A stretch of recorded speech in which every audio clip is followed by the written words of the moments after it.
Вот же несправедливость. Теперь сиди, учи уроки из-за какой-то училки.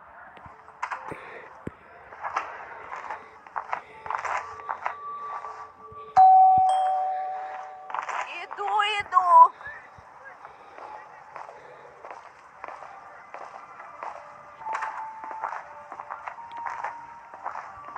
Ой, ужас.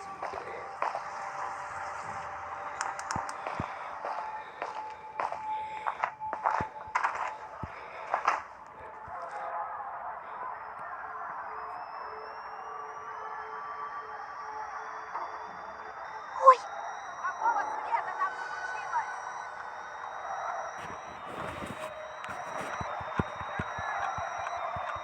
Да куда ж ты? надеюсь, я ничего не забыл.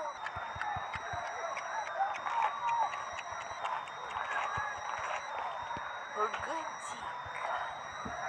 Кто поставил чайник?